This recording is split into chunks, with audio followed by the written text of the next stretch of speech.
Hello and welcome to the Holidays in July Hop that's being organized by TaylormadeCards4U and the Crafters Video Collaborations group over on Facebook. This month's theme is holidays, and we get to choose our holiday to create from. At the top of the description box, you'll find a link to the next person in the lineup. I hope you take time to watch all Hop videos because we love your comments and thumbs up. And if you aren't already a subscriber, I hope you consider subscribing and click on the little bell so you won't miss any of my uploads. Some of us might be offering prizes on our channel, so be sure to pay close attention for details. For more information, be sure to check out the description box down below. You'll also want to check out TaylormadeCards4U's monthly challenge. There's a link to the challenge below for you to get all of the details. We will have a new theme each month, but the challenge is anything goes. And this month's prize is a $10 gift code from TaylormadeCards4U. You'll also find a discount code over there for 20% off of your digital order from TaylormadeCards4U. For today's project, I'm using a vintage Christmas digital kit from TaylormadeCards4U, and I printed out a bunch of the images that were on there. I actually only selected a few and just printed out multiples as I usually do. Everything is just gorgeous. I love the little Santas and the toys and the background papers, and especially that sentiment is just lovely.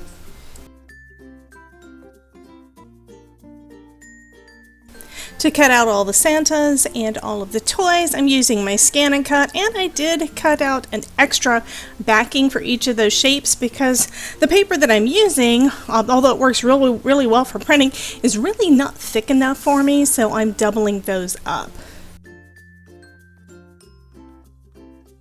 Then I'm using my paper trimmer to trim down the sentiments and all of those background pieces.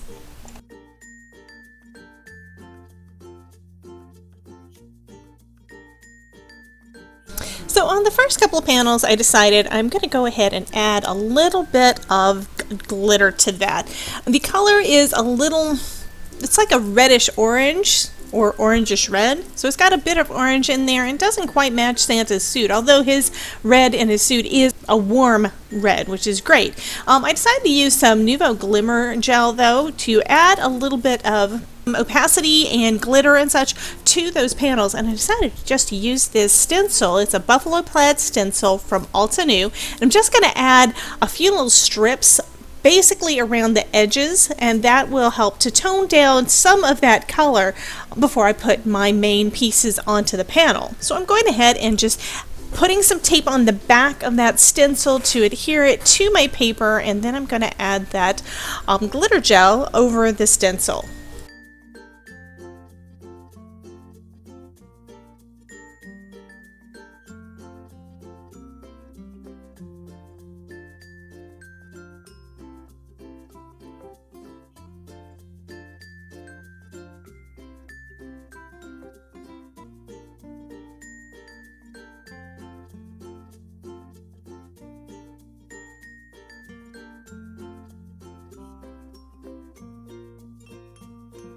While the glimmer gel is drying, I'm going to go ahead and start on the other pieces. First off, I'm going to add some art glitter glue to the backs of each of my Santas and put their additional piece, that extra layer, on there. I'm going to do the same thing with all of the toys.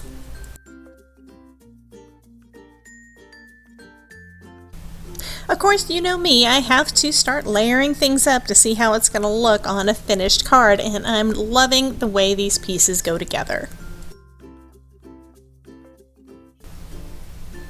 For this next panel, I decided to tone down a little of the color using some pigment ink from Hero Arts. This is the Unicorn White, and it does basically tones down and covers up some of that color around the edges, and I think that that's just about enough of it. And to speed things up, I decided to hit it with my heat gun. That'll give that pigment ink a chance to dry a little faster. Then I went ahead and glued that down to a card base.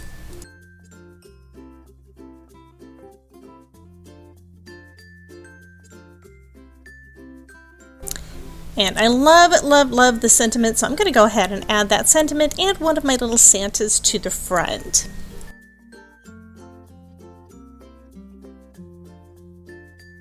I added some stickles to Santa's fur cuffs and hat, and that finishes up the first card.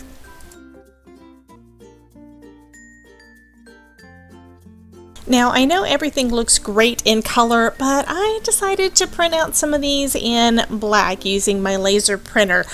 And then I think I went a little bit overboard. I printed a bunch of these background panels, and I'm going to try doing some foiling.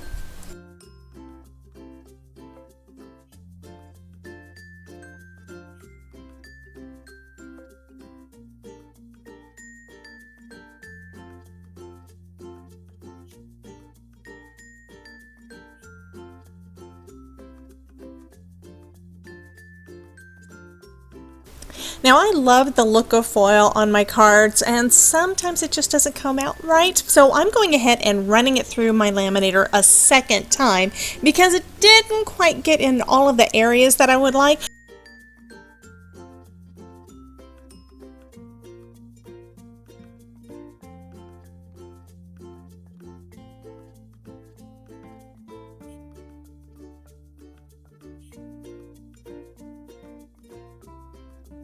And this time I think I got pretty good coverage. Next, I'm going to do a background panel. I'm doing the same thing using a brush to get rid of any kind of dust from the panel and from the foil, and putting it through a piece of parchment paper and into my laminator.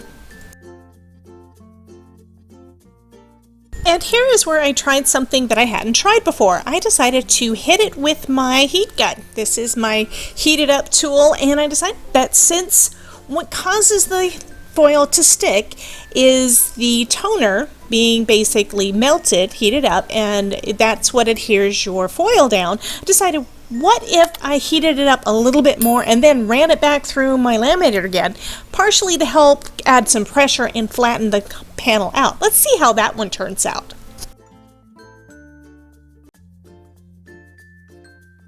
This is the point where I wish I had had the microphone turned on, because this was so pretty. I love how well that turned out. You can tell from the waist that it basically picked up all of the foil it was supposed to. This is a new trick that I'm going to be using every time I do any foiling, which means that I spent the next bit doing a lot of foiling and playing around with these panels. I absolutely love the way they turned out.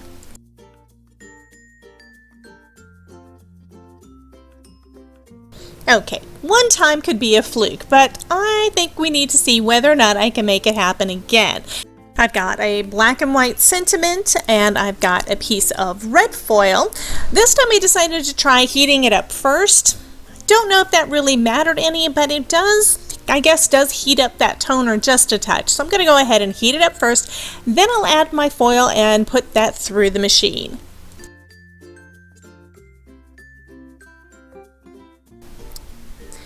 Next, I'll heat up the back again, see if I can get that toner a little bit heated up again like we did the last time, and then we will see how it looks.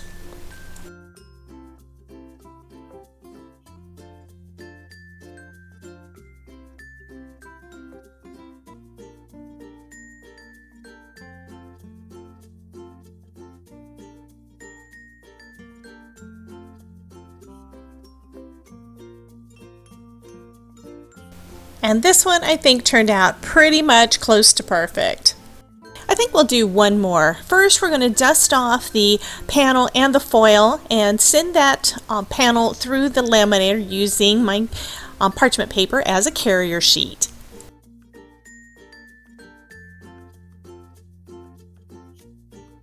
Next, I'm heating up that toner a bit more with my heated tool.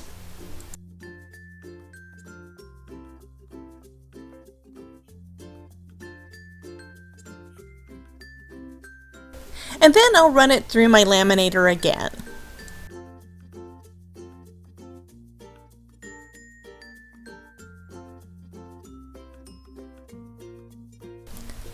Perfect! Oh my god, I just love how beautiful this foiling looks.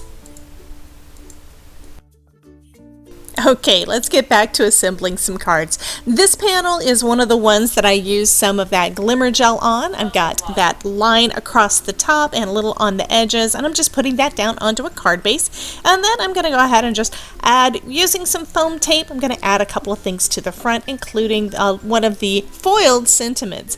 That's one of the cool things. I did a bunch of mass producing on this. I wound up putting together 9 cards. I'm not going to have you sit through all of them, but I am going to show you how I put together a couple of those.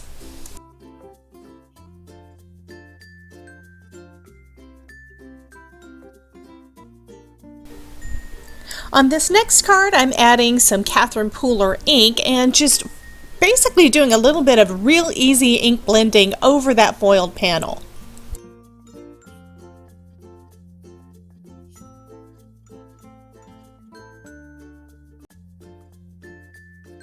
I'm starting off by coming in from the sides with that cranberry fizz ink, and then I decided to trim off some of the white space and then go back in and put in a little bit of a darker layer. This is kind of getting a little bit of a vignette kind of piece. I just wanted some of that color behind the sentiment and embellishment I'm going to put on the front.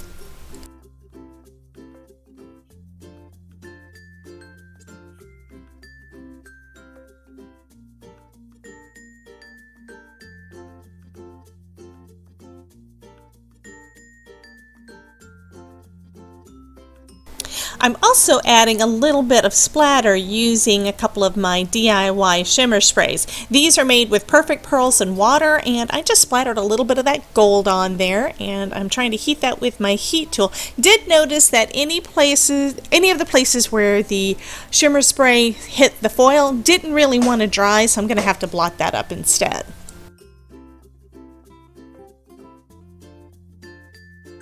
And just like my last card, and like most of my cards, I did add some foam tape to the back of the sentiment and or the embellishment before adding them to the front. I'm also adding some art glitter glue to the back of my embellishment just for that spot where it's overlapping the sentiment.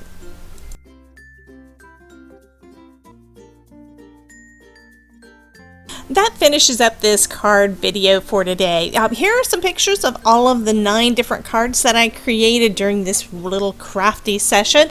And if you'd like to win one of those, just leave me a comment down below with which one of the 9 that you like the best, or which of the techniques that you like the best. And I'll be drawing someone from the comments to win one of the cards. I'll also add photos of all of these over on my blog. I hope that this inspires you to create something great, and I would love to see what you create. So come join my Facebook group, Crafting with Debbie, and show us your creations. I've left a link down below. And be sure to also check out all of the other crafters on the TaylorMade Cards for You design team. I know that they will have a lot of inspirational projects for you to see. Here are a couple more videos that I know you'll enjoy. Thanks for watching, and remember, if I can make it, you can too. See you next time.